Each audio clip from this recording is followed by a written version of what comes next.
తాకట్టులో ఉన్న బంగారం అమ్మాలనుకునే వారి ఇన్ఫర్మేషన్ ఇస్తే దాని వాల్యుయేషన్ బట్టి మీకు కమిషన్ కూడా ఇస్తుంది గోల్డ్ హబ్. వెల్కమ్ టు మనం టీవీ. నేను వలి. ఇక్కడ మీరు చూస్తున్నారు లేడీ ఫర్ రెంట్, అంటే అద్దెకు భార్య.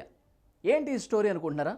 అసలు విషయంలోకి వెళ్తే ఆధునిక టెక్నాలజీతో పరుగులు తీస్తున్న నేటి కాలంలో కూడా మహిళను విలాస వస్తువుగానే చూస్తున్నారు.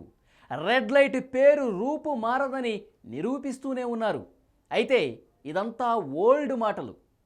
తాజాగా లేడీ ఫర్ రెంట్ అంటూ సభ్య సమాజం తలదించుకునే ఘటన ఇప్పుడు ఒకటి తెర మీదకి వచ్చింది. అందుకు మధ్యప్రదేశ్ శివపురి వేదిక అయింది. ఏంటి దారుణం? అక్షరాల 10 రూపాయలకు ఆడబిడ్డలను అద్దెకిచ్చే పరిస్థితి ఎందుకు వచ్చింది? రుణాలు తీసుకునే సౌకర్యం డబ్బులకే కాదు, ఆడదాని ఒంటిని కూడా స్టాంప్ పేపర్గా మార్చుకునేలా సమాజం నోరెళ్లబెట్టిన సంగతి ఏంటో ఇప్పుడు చూద్దాం పదండి. అర్ధరాత్రి మహిళ ఒంటరిగా తిరగాలన్నది మహాత్ముడు కన్న కల. మారిన కాలం మాటున ఓవైపు మహిళా రిజర్వేషన్ల నినాదాలు, మరోవైపు మహిళా సాధికారత. ఇది దేశంలో సాగుతున్న తంతు. కానీ ఇంకా చాలా ప్రాంతాల్లో ఆడది ఆట వస్తువుగానే మిగిలిపోతోంది. సంతలో పశువుల్ని అమ్మినట్టు ముక్కు పచ్చలారని అమ్మాయిల్ని, ఆడవారిని అద్దెకు తీసుకుంటున్నారు. అది కూడా స్వయానా తాళి కట్టిన భర్తే పరాయి మగాళ్ల పంచన చేరుస్తాడు. అది కూడా కేవలం 10 రూపాయలకే. వినేందుకు జుగుప్స కలిగించినటువంటి ఈ వార్త వాస్తవం. కాంట్రాక్ట్ అర్థం కాలేదు కదూ? అక్షరాల మీరు విన్నది నిజం. సుఖాన్ని అందించడం కోసం స్టాంప్ పేపర్ అగ్రిమెంట్తో పరాయి మగాడికి అక్కడి ఆడవారు సుఖాన్ని అందిస్తారు. భర్తే స్వయంగా ఇందులో ఎంటర్ అవుతారు. దగ్గరుండి తన భార్యను కాంట్రాక్ట్ తీసుకున్న వ్యక్తితో పంపిస్తాడు. ఇందుకోసం 10 నుంచి 100 స్టాంప్ పేపర్ల మీద ఒప్పందం చేసుకుంటారు. కాంట్రాక్ట్ పీరియడ్ అయిపోయాక ఆ ఇళ్లాల మీద ఓనర్షిప్ అనేది మళ్ళీ ఎవరైతే ఎక్కువ డబ్బు చెల్లిస్తారో వాళ్ళకి వెళ్ళిపోతుంది. లేదా అంతకుముందు అద్దెకు తీసుకున్న వ్యక్తే కాంట్రాక్ట్ని రెన్యువల్ చేసుకోవచ్చు అన్నమాట.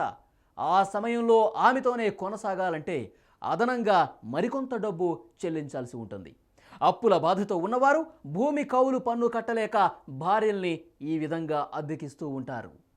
పెళ్ళైన మహిళలే కాదు, పెళ్లి కాని అమ్మాయిలకు కూడా గిరాకీ ఉంటుంది. స్వయాన తల్లిదండ్రులు వేరొకరికి అద్దెకిస్తారు. మైనర్లు, పెళ్లి కాని అమ్మాయిలకు శివపురిలో డిమాండ్ ఎక్కువ. 8 నుంచి 15 ఏళ్ల వయసున్న అమ్మాయిలకే ఎక్కువ ప్రాధాన్యత ఉంటుంది. 15 నుంచి 25 వేల రూపాయల మధ్య అగ్రిమెంట్ చేసుకుంటారు. మంచి ధర పలికితే అమ్మాయి తాలూకా వారు కూడా సంతోషంగా ఒప్పుకుంటారు. ఇక అందంగా ఉన్న వాళ్ళకి మరింత స్పెషల్. వారి ధర ఒక్కోసారి 2 లక్షల రూపాయల వరకు పలుకుతుందట. ఒంటి మీదన కలర్ కూడా చాలా కీలకం ఇక్కడ. గతంలో ఎన్నిసార్లు స్టాంప్ పేపర్ రాసుకున్నారని వాకపు చేసి మరీ ఈ విధంగా బుక్ చేసుకుంటారట. బతకాలంటే డబ్బు కావాలి. లేనివాడికి అది విలువైన నోటు, ఉన్నోడికి మాత్రం ఆట వస్తువుగా మారిపోయింది. పేదరికం, చదువు లేకపోవటం, ధనవంతులకు పెండ్లి కాకపోవటం, ఇలాంటి కారణాలతో ఈ అనాగరిక కల్చర్ మధ్యప్రదేశ్ శివగిరిలో కొనసాగుతోంది. ఇంత జరుగుతున్నా సరే పోలీసులు అసలు పట్టించుకోవటం లేదు. పోలీసు వైపు నుంచి అసలు ఎలాంటి యాక్షన్ ఉండదు. ఎందుకంటే ఎవరి నుంచి ఫిర్యాదు ఉండదు కనుక. అంత ఒక బిజినెస్లా ఎప్పటి నుంచో జరుగుతూనే ఉంది. ప్రభుత్వాలు మారుతున్నప్పటికీ కూడా ఆడది విలాస వస్తువుగానే చూస్తున్నారు. బహిరంగ విషయమైన ప్రజాప్రతినిధులు కూడా పట్టించుకోరు.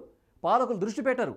వాహనాలు, భవనాలు కాదు, అద్దెకు మేము దొరుకుతామంటున్న అమాయక అమ్మాయిల జీవనం ఇక మారేది ఎప్పుడు అంటూ ఈ విషయం పూర్తిగా ప్రశ్నార్థకంగా అక్కడ మారిపోయిన పరిస్థితి ఉంది.